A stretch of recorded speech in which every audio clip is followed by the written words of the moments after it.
So we are live. Welcome to this awesome workshop hosted by Gjermund as part of the Ideathon. I think we're live. I just heard some noises in my headphones, but we'll see what happens. But welcome nonetheless. Yeah, thanks for being a part of this. We are live. I am also hearing it in my ears as the YouTube stream plays here, so that we can keep an eye on the comments. But yes, let's get into it. So I am Ollie. Thank you for being here. I am the developer relations lead for the Interchain Foundation, and I am joined by some awesome people here as well. Firstly, I also just want to mention about the previous sessions that have happened for the IBC Ideathon as well. So there's been some intro videos. So if you haven't watched those yet, feel free to go give those a watch after you watch this one. Yeah, so, and you can also find all of the information you need at ideahackers.ibcprotocol.dev. But I am going to hand to Serene for a short intro. If you want to take it away, Serene. Hi, everyone. I'm Serene, the developer experience designer at Interchain. Super happy to be here and excited for you all to hear the incredible workshop that Gjermund has for everyone. Yeah. Lovely stuff. And a big thank you to Oscar, who is running all of the background operations to make sure that the stream is coming through to you all. But the main star of the show is Gjermund. So I will pass it over to you, Gjermund. You can introduce yourself and jump right into the talk. Thank you. Yeah, my name is Gjermund Garaba. I'm a software engineer at the ICF, particularly working at the IBC team, implementing the IBC protocol in Go and also some other interesting areas. So I'll just share my screen and we can just jump into it. I should probably run this as a slideshow. Just everything showing up, screen sharing. Okay, perfect. All right. So this workshop is called Getting Creative with IBC. Sorry, it's not showing the slideshow yet. I can see your screen share though. Oh, it says sharing is paused. How can I why did it unpause? What did it pause?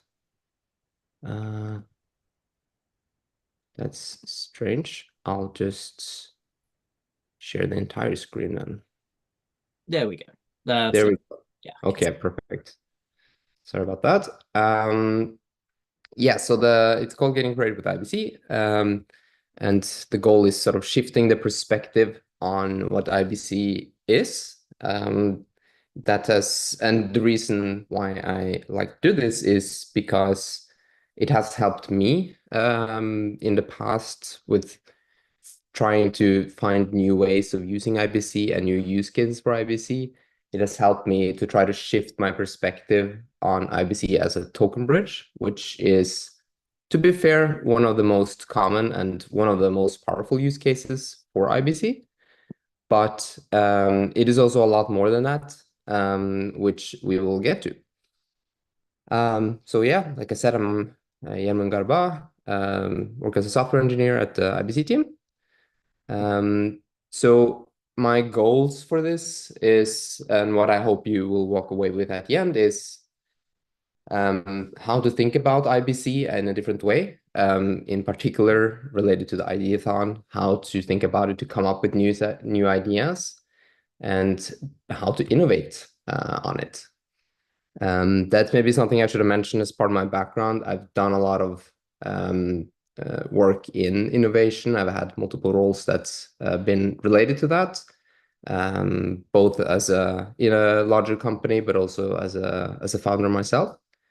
So I'm used to trying to find other ways to think about existing technologies and how to use it for new things, how to combine things that already exist, which is a big part of what innovation is actually all about. So, and I also hope I'll get to share some cool examples that you can learn from, and some concrete ideas that hopefully might inspire you and give you some ideas that you can leverage and build upon in the ideathon. So yeah, to unlock the potential of IBC, like I said, I feel like it's about shifting the perspective. So if just to take a step back, so it's like I said, it's primarily used, or one of the most common use cases is as a token bridge. But the token transfer is simply one of many possible applications on top of IBC. So the way that IBC is structured in terms of architecture is that you can think about it as a 3-layer architecture, where you have light clients sort of at the core of the security of the protocol. So the light clients are the ones that make sure that it's basically what the security of IBC comes from. The light clients essentially track the state of a counterparty chain to be able to verify that messages that are sent on another chain actually has been sent there. So that's, for instance, in a token transfer, when someone submits a message on one chain, for the other chain to actually accept that token transfer has been initiated on the other chain, they have to be able to prove it.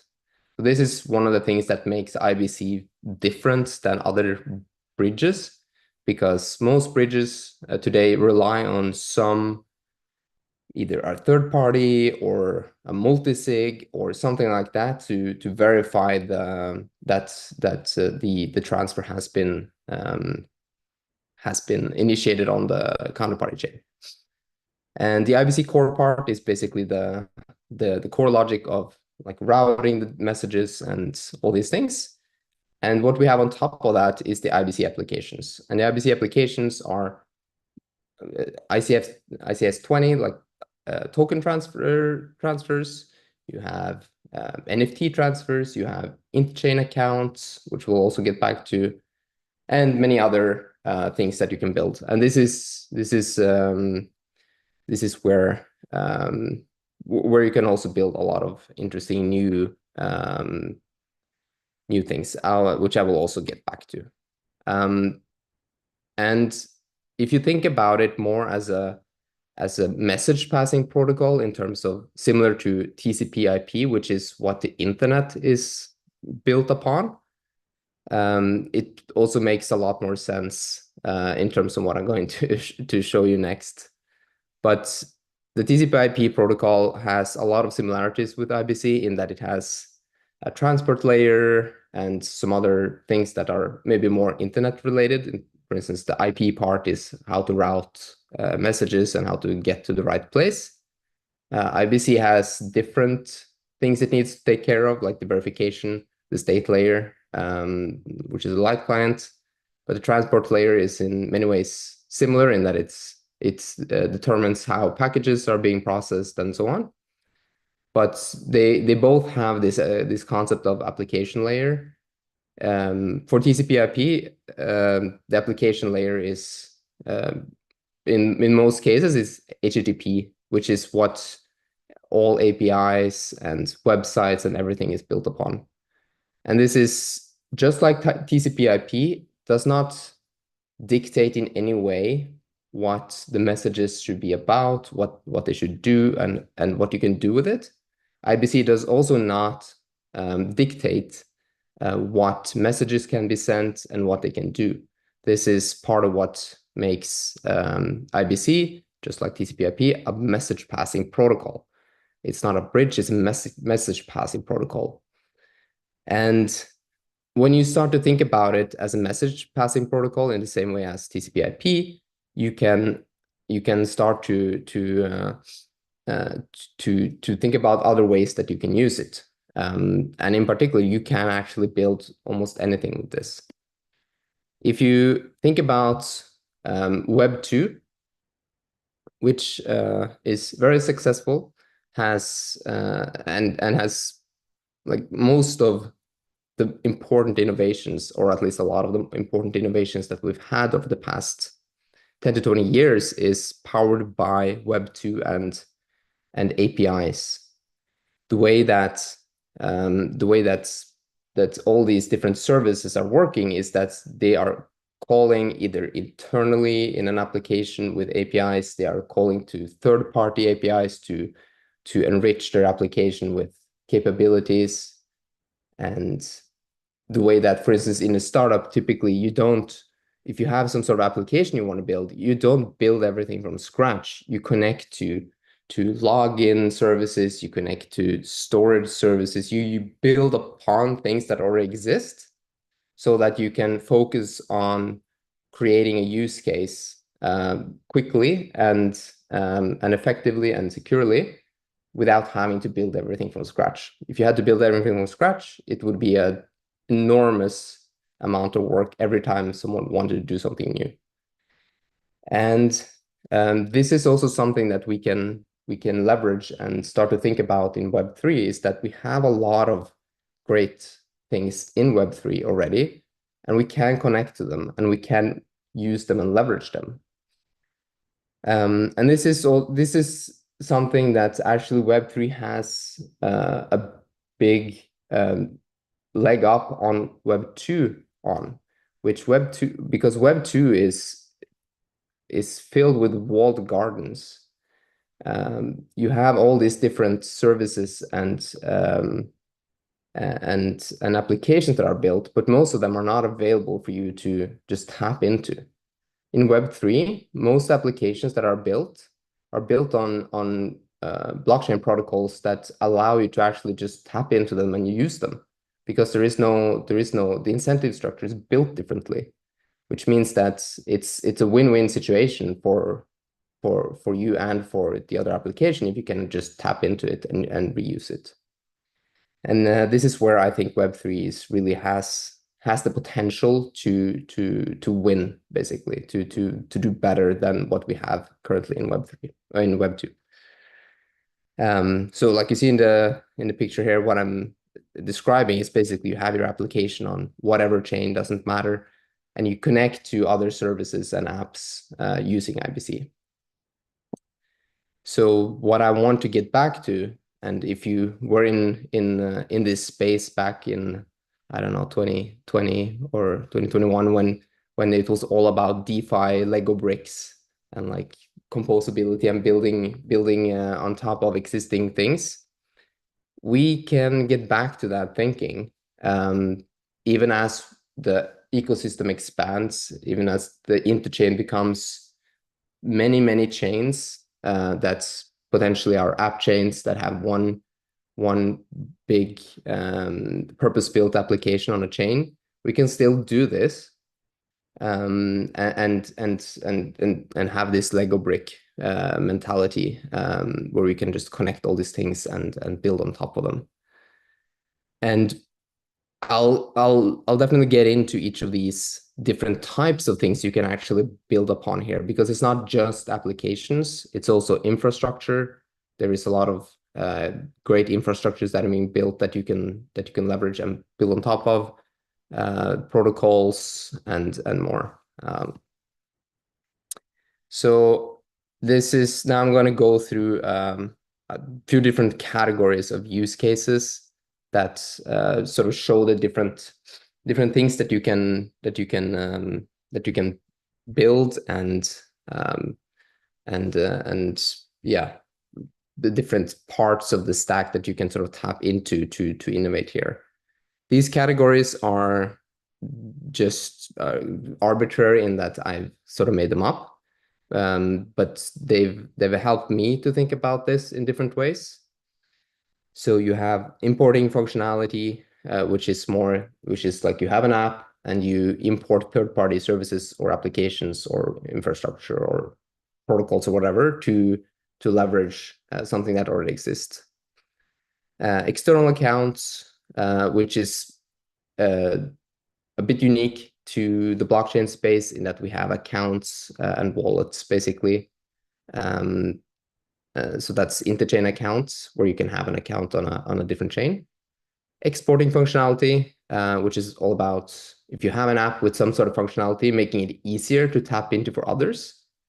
And then importing and exporting assets is the use case that we're most used with, which means you have existing tokens that have, for instance, great liquidity. You can reuse those in your application, NFTs, and so on. Protocols, so new apps, new middlewares, we'll get into that. And then the abstractions, which I think there's a lot of interesting things you can do to make IBC more powerful and easier to use. And light clients, which is, like I said, it's the state layer where you can verify other chains. So there's also some interesting things you can do there. So in terms of importing functionality, this is what I've basically been talking about for a bit here. It's where you import different kind of functionality into your application to enhance it. And in many cases, and this is maybe particularly powerful after we've had a lot of these new app chains that have very unique capabilities that you typically can't easily get on every chain. For instance, so DeFi functionality, like if you think about a chain such as Osmosis, which has purpose-built full suite of different DeFi functionality, you can import and sort of tap into those from your own application and allow your own functionality to use those, for instance, lending or swapping or whatever it might be. Randomness is something that is very difficult in blockchain, but that many need. There is a chain or probably multiple chains that actually have this functionality, so that you can connect to that chain, get something random back, and use that how you need it. There are privacy chains popping up left and right these days, which is great. Being able to have private state and private computation when you need it can be very powerful. And just you can connect to whatever. And this is one of the big things in the modular space these days, is to build whatever, right? So all these whatevers that are coming up can be very powerful to use. So your whatever can connect to other people's whatever. External accounts, like I said, it's a bit unique to the blockchain space, but it also it's quite powerful because you can use this to do a lot of unique things. So essentially, this is one of the IBC applications there's an application that's built on the stack that allows you to create an account on a counterparty chain, and your application actually owns and control that account. So you can use that to have to basically, for instance, have it control assets, have it perform actions, and you can think of this also as a way to wrap around and secure accounts on other chains. So, for instance, if you have an NFT or like whatever, some sort of asset on another chain, you can have this interchain account own those assets, and your application is the only thing that actually can control those assets. So you can have, for instance, many users have access in some way to this asset. You can lend it out, you can fractionalize it and give out different parts of it. Or yeah, I also have another interesting use case for this that I'll get back to, but there are many different things that you can use interchain accounts for. It's actually been probably my main go-to use case for creating interesting new applications for using IBC in hackathons in the past. So it's definitely something you should look into more, because it has a lot of great potential. Exporting functionality. This is basically trying to make it easier for others to access your application. This is often called an outpost or a proxy. And basically it can be a smart contract, for instance, that you deploy on another chain that has built-in different ways to access your own functionality on your app. Or it doesn't have to be an app necessarily, but some sort of functionality. Jackal is one example that I think is interesting. For instance, so Jackal is a chain that works with storage, and they have these outposts so that you can easily store files and access files through their outpost contracts, which allows other smart contracts to tap into Jackal in a very easy way. Noise also have this. They're the ones that have randomness, so like an easy way to access randomness essentially without having to do too much extra work. And you can do this for basically anything. It's essentially a way of providing an easy API.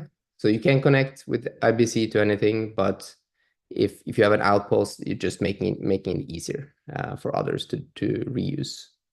So this is something you can do. You can and you don't even, it doesn't have to be your app either. That's part of the magic here. You can have some you can create an outpost or a proxy for someone else's application to make it easier to access.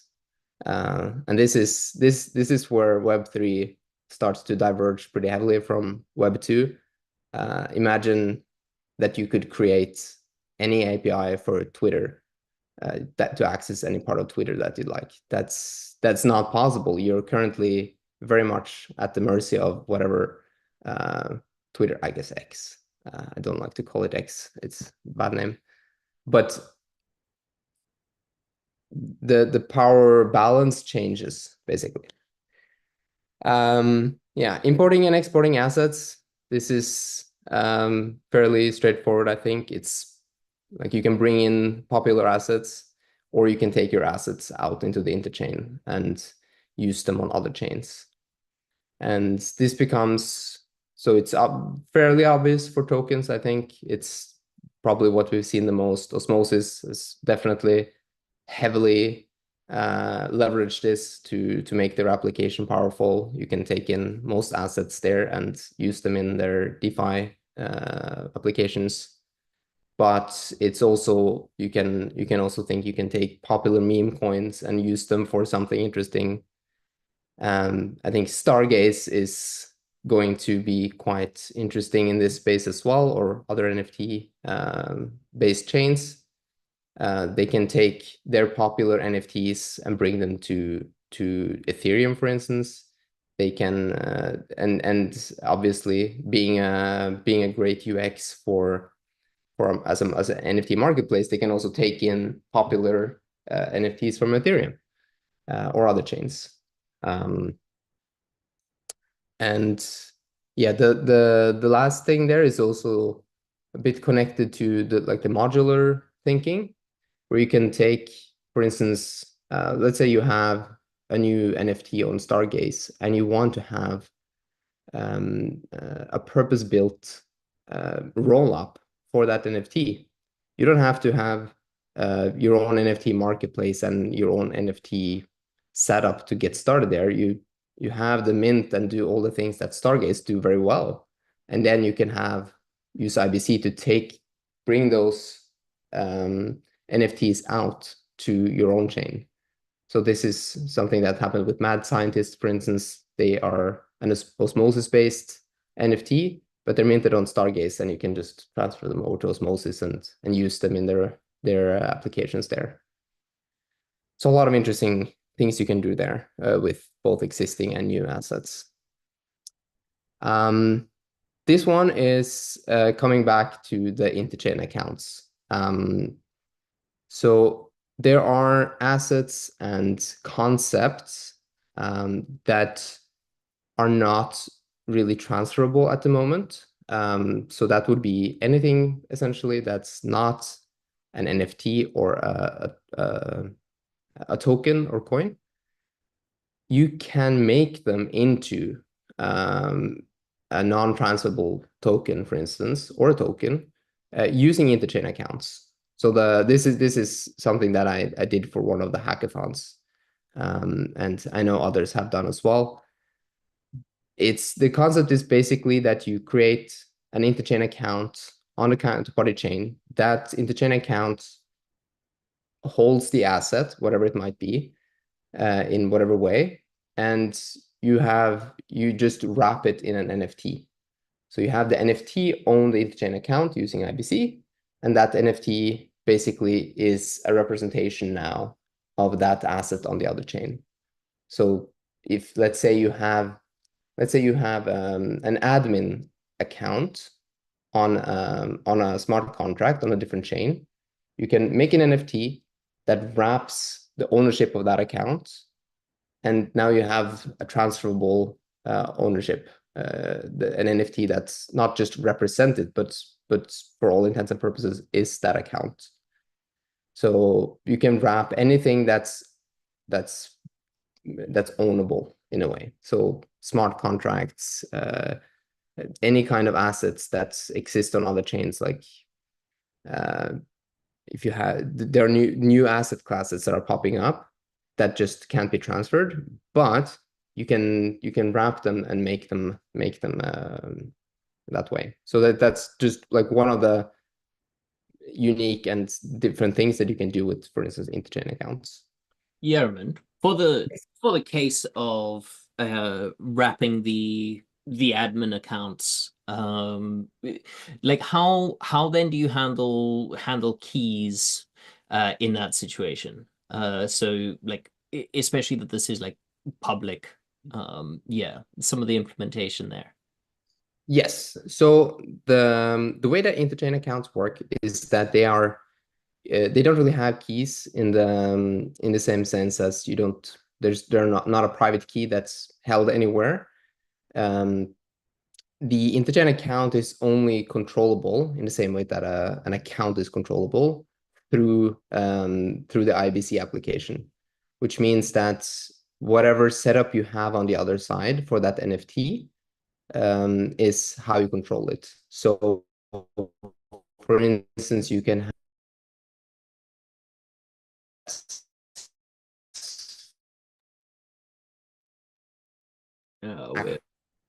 We're losing you, Gjermund. Okay. I'll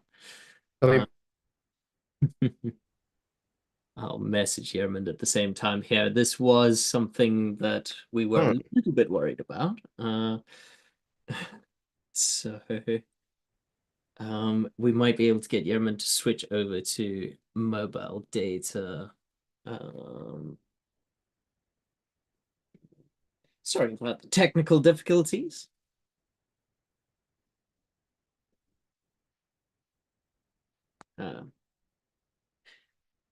Okay, we lost the stream as well. Aha, there we go. Am I back? You are back. Are you on the same network, or did you switch to? I changed to my phone now. Let's hope that works. Yeah, cool. If it doesn't, it's the internet at this apartment sometimes just drops out for a minute and then comes back. So if this one is unstable as well, I can try to switch back. All good. Yeah, we'll let you know. Your screen. Yeah, cool. You're starting that up again. Where did we lose you? It was about the controlling an interchain account and how that's actually set up. Yes. So yeah, basically, what I was saying was that the interchain account is owned and controlled by the IBC protocol, or not the IBC protocol, but the interchain account application itself. So there are no keys to manage. The only way to control that account, the interchain account, is through IBC, which means that the setup you have on the other side is what determines the access control. So that can be just one account, but it can be a DAO or a multi-sig or whatever you want it to be, essentially. So it's also, you can also think of it as potentially a way to abstract away accounts as well in an interesting way.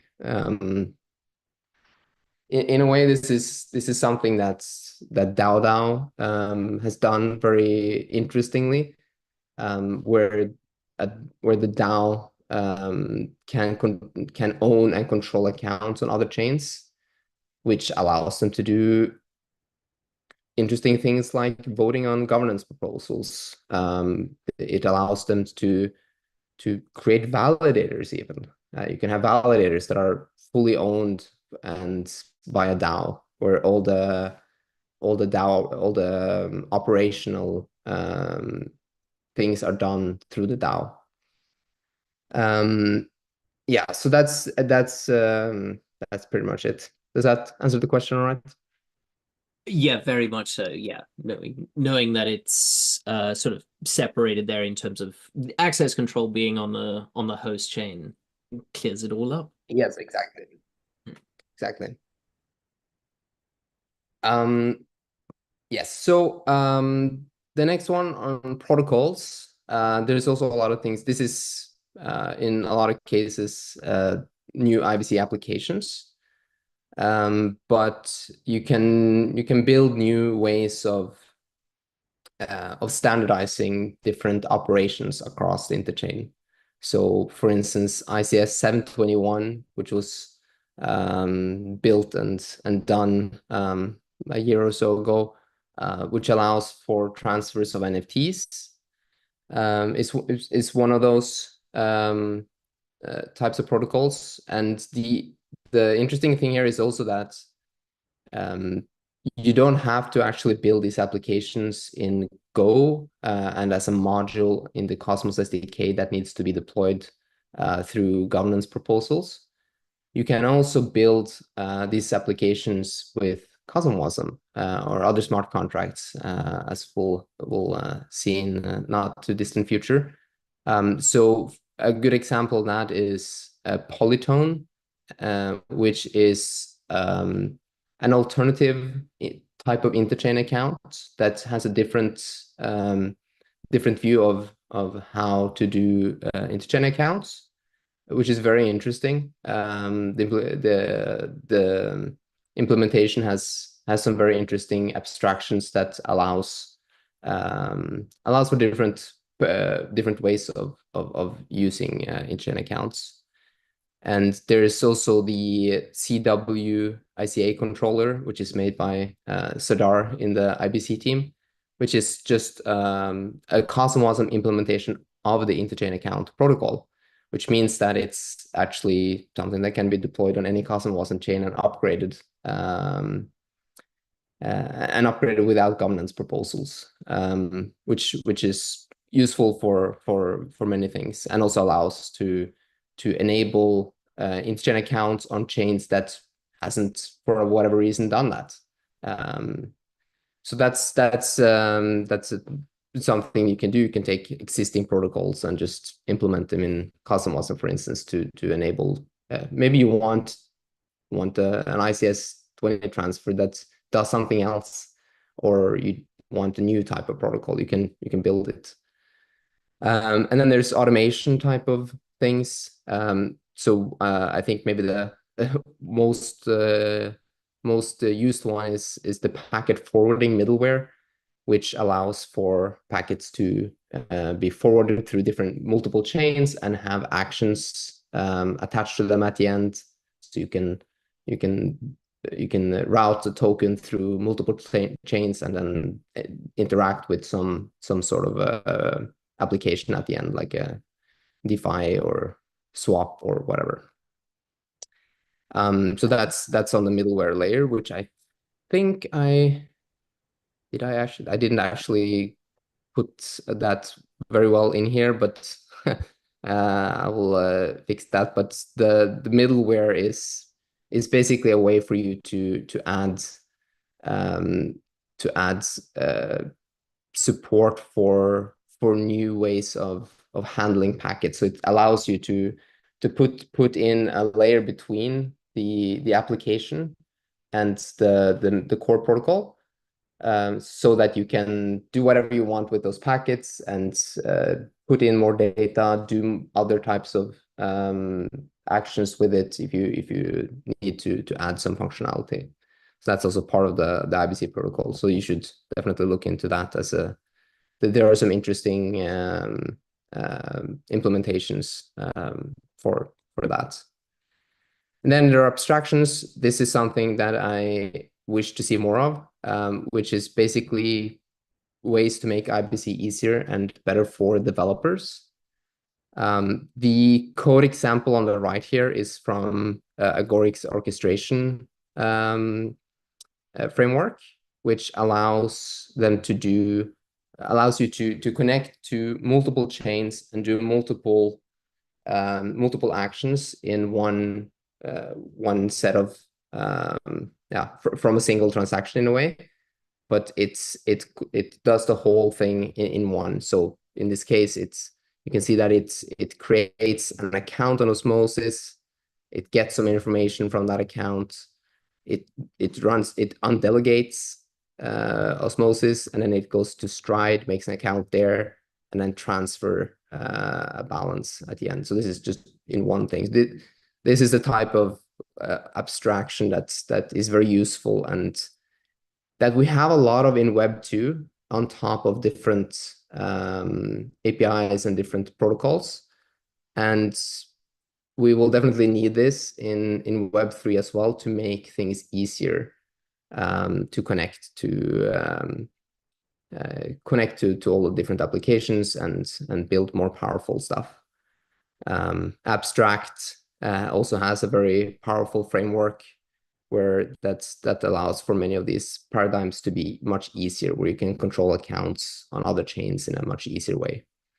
And they also have like account abstraction that makes this makes using all these things much easier. So I think looking into some of these existing ones can be useful to also sort of spark some ideas. So looking into what Abstract is doing, that's an interesting experiment just to learn about what you can actually do with IBC. Same with Agoric's orchestration layer and so on. But what you can also do is you can look at things that are done in Web 2, and you can try to think, how can we enable something like this in Web 3 with IBC? That's something I'd like to see more of, because many of us are kind of very deep in the Web 3 space and sort of just thinking about it from a Web 3 perspective. But what we actually need is things to be as good and better as what's happening in Web 2. So I'd like to see more of that too. And the last one, not too much to say about that, but creating new light clients is also a very powerful way to enable IBC to be more widespread. So the one of the current limitations that we have with IBC is not on the protocol itself, it's that we need light clients to connect to new chains that are coming up. So an example of that is, how do you connect to a rollup, for instance, which have a very different consensus than Tendermint or Comet BFT applications.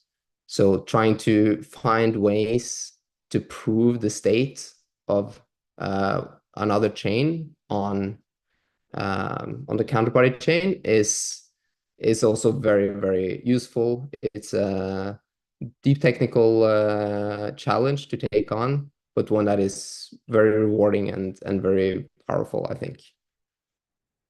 So coming up to the end here, this is just basically a recap on the innovation part, where I feel like IBC is the enabler, and why I think it's important.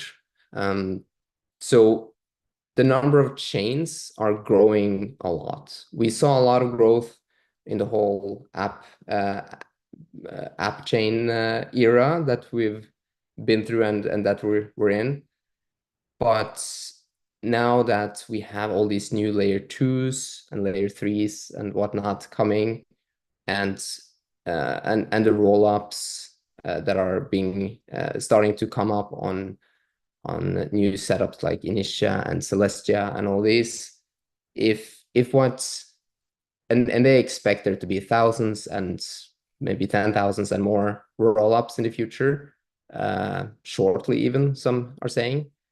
But then it becomes more important than ever that we have good interoperability and good ways to connect to all this, because they are not going to be as powerful if they are isolated. So but that also means that there is a lot of opportunity here. There's opportunity to create new protocols, to create new setups, to be able to connect these things. We're seeing a lot of new chains that are only focused on connecting these things through IBC, like Union and some of these chains. So IBC is coming, and there's a lot of opportunity to be part of that. And this is, yeah, just like I said earlier, I think Web3 has an opportunity space to innovate that is way more interesting than Web2. We're not there, but to me, it's easy to see that we can get there, and it has the potential to be so much better for users and developers. And interoperability is something that made Web2 powerful, but in Web3 we have the possibility to make it universal, essentially, that you can interop with anything, and then you get the composability, the Lego bricks. So this is why I'm working with IBC. Why I'm so excited about it is because it has the potential to be so much more. And I think IBC is the perfect and by far the best one we have to do that. So in conclusion, don't think of IBC as just a token transfer thing. Instead, try to imagine what you could do if X was connected to Y and Z and so on. Try to think of Web2, how it connects to different things and how that's built upon each other. We can do the same. And yeah, take ideas from that and build on it. Yeah, that's it. Lovely stuff, Gjermund. Yeah, for the sake of our audience, I have a few questions. Serene might have a few as well. Yeah, just to give us some more time digging into some of the things you've touched on. But yeah, I thought you sort of touched on mention of chain abstraction, and I want to also, because I think it's very fitting for the Ideathon, dig into sort of how you see the benefit of IBC and interchain accounts as well, and how that falls into chain abstraction, and where sort of the end goal of chain abstraction is, and how IBC and ICA enable that. Yes, absolutely. I mean, just to start with the chain abstraction as a concept, I think in the end, users will not and should not have to worry about chains as a concept too much. I think if I saw a tweet recently that just said if you replace blockchains with servers, you can start to think about these things very differently. This was the context of this one was more that we need many servers. But if you think about it in the context of account abstraction, a chain abstraction, users don't know or care too much about which servers they are on. When you connect to a website and you log in, you're probably connecting to a bunch of different servers, which are on the back connecting to other servers. You don't know, and you don't need to care. And we need to get there too, basically. And the way that IBC enables this is sort of in the same way that TCP/IP enables it. it's a protocol underneath that allows for it. So when you can build on top of it and have, for instance, the orchestration layer, I think is a great example of abstracting away the chains. It allows you, it just happens underneath the scene, and IBC is a great way to do that in a way that's actually trustworthy and secure. Love it. Gets everyone excited to build more with it, so even better. Serene, I know you have like a question or two, if you want to ask. Yes, Gjermund, I know you spoke a little bit about the Polytone protocol, but I would love to hear maybe one or two use cases. I think that would be super helpful for the IBC Ideathon and for everyone watching. Yeah, so you mean specifically with Polytone as a Yes. to build a yeah. So I mean, Polytone is essentially an interchain account alternative in a way. I mean, it's interchain accounts, the one that's built sort of by the IBC team, is just one IBC application that does this. Polytone in a lot of ways do the same, but they have a different way of doing it, where messages are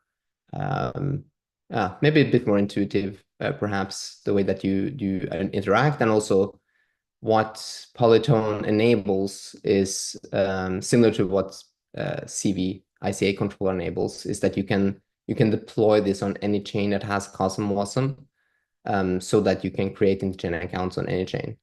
So if you think about interchain accounts as this concept where you create an account on a different chain and you control it however you want, and it can do and hold whatever you want, then Polytone definitely enables that. And I think a lot of what's done with DAO is using Polytone, and Abstract has built a lot of their account abstraction on top of Polytone. So you can look into those as good examples and things to get ideas from, I think. To add on to that, how have you seen adoption across the CW-ICA controller versus Polytone versus like the native implementation? Where are the transactions happening? Yeah. I don't have the data for it, but I mean, I definitely think that they all have getting quite a bit of adoption. I think Polytone has gotten a lot of adoption through DAO and the abstract framework. So basically, this is you have good developer tools that use these protocols, and that's how you get adoption. Some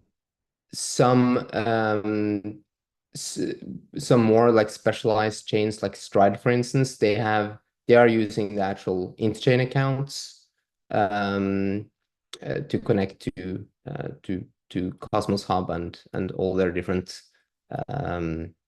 liquid staking setups.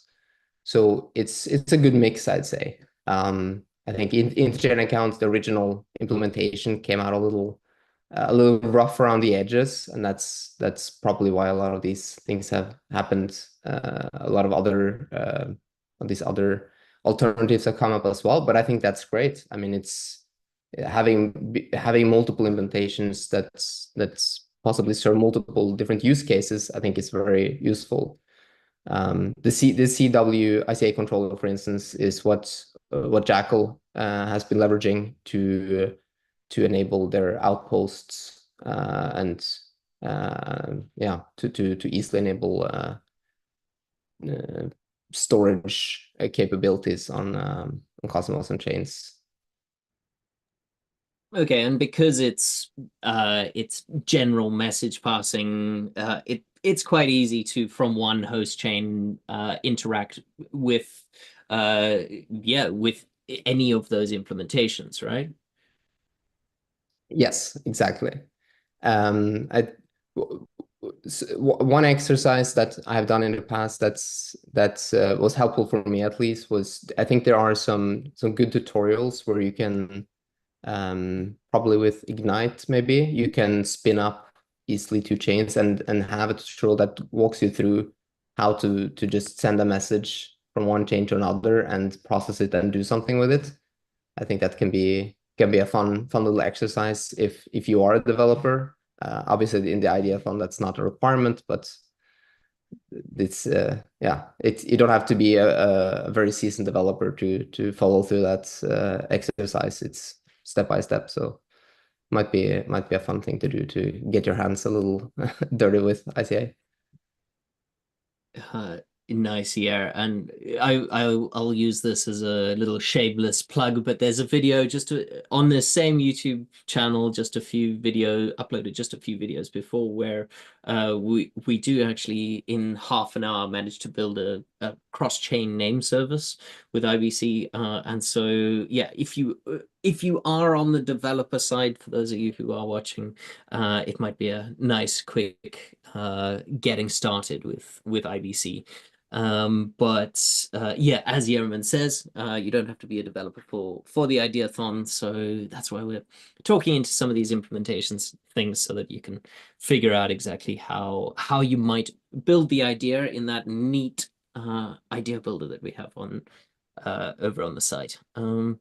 Sabrine, I think you had one more question as well from the notes we have here. Yeah, it was maybe a shorter question, but just out of curiosity, when you spoke about the automation, very, very cool, but how long approximately would that take? Depending on, of course, how many different points there are, but just in general. Yeah, I think it would basically take as long as it takes for each message to get finalized on each chain, which obviously depends on the chain. So on Cosmos chains, it's typically in the 4 to 6 seconds kind of realm, and then you have the actual passing of the message, which is done through relaying up and so on. Although you can actually relay yourself. That's also an option, actually. So you can make it go faster if you needed to for your use case. But yeah, let's say you're going through from chain A to chain B to chain C, for instance. Then you can sort of add it up from there. So let's say 4 seconds plus, I don't know, maybe 6 to 10 seconds on the relaying maybe, and then yeah, you can add it up. This will also obviously be potentially be a lot faster in the future as we see more and more chains are trying to get their block time down to seconds or even sub-seconds. So yeah, there's a lot that's happening there too. But I think there's good ways to make this pretty seamless from a UX perspective as well. Like Skip's interface is a nice way where they sort of visualize the journey, so it's almost fun to wait and look at it. So that's something you can do as well. Love it. So I think one last big question for you, Gjermund, is why are you excited about IBC, and yeah, why are you working on IBC versus other interoperability? And then we can start to wrap up after that. Yeah. Well, I think IBC is the right design for what we need. And just to bring it back to what we need, which is we need good interoperability protocols to be able to enable Web3 to win, essentially. It cannot work without it. And we need standards for it, just like the internet was built on standards. The Web3 space will also win on standards. And IBC is the most used one. It's the most secure one as far as has been shown in how long it's been operating and how much volume it's actually securing, which is not insignificant. And yeah, I'm excited about it because I think Web3 has the real possibility to take a huge step forward from Web2, where the users are more in control, where we have more freedom in what we can do, both as users and developers. So I'm working on this because I believe it's better, and I believe IBC is the right way to go. Love it. And if you aren't excited by what Gjermund's saying there, I don't know what will excite you. And so I think that's a fantastic note to actually bring this all back to the Ideathon, and we are really excited to see what you are building. We've had a few submissions coming in already, which has been pretty awesome to see. So yeah, keep those coming. Use a lot of the exciting stuff that Gjermund's been saying as that sort of iteration process of your ideas. And yeah, we're really keen to see what comes in through all of the submission pipelines and what you have building in that really cool idea builder flow that we have up on the site there. So yeah, we're going to wrap up shortly, but first, it will also be really cool to see some of you who might be attending Cosmoverse and Hackmos. So especially for those who might be a little bit more on the dev side, we are going to be at Hackmos, and so would love to see some of those ideas also coming to life. But at the same time, keep your submissions coming through for the Ideathon, because yeah, winning that is that exciting trip to Istanbul to make that dream into a reality. Gjermund's also at Cosmoverse and going to be giving a similar talk, similar workshop during Cosmoverse, and you've got another one during Hackmos. So both of those are in Dubai. They're in the same week, and so yeah, we're all going to be at that. We're looking forward to it. I will also share a link in the chat that you can sign up for Gjermund's workshop during Cosmoverse as well. And yeah, would love to see you there. And then lastly, if any of you need any support along your journey with the Ideathon or anything else from a support perspective, there is a channel in Discord specifically set up for the Ideathon.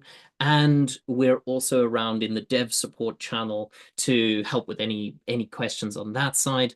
Feel free to use that for dev support or Ideathon support. We've also got a neat Interchain GPT bot that might be able to answer some of the questions in there too, if we don't get to them first. But yeah, thank you everyone for joining. A huge thank you to Gjermund for the awesome presentation. And thanks to Serene for stopping by and Oscar for all of the logistic stuff here. And yeah, we will catch a lot of you online for the Ideathon or in person at Cosmoverse or other events later on. Thank you so much, team. We'll see you there. Thank you. Love. Okay. It's all done.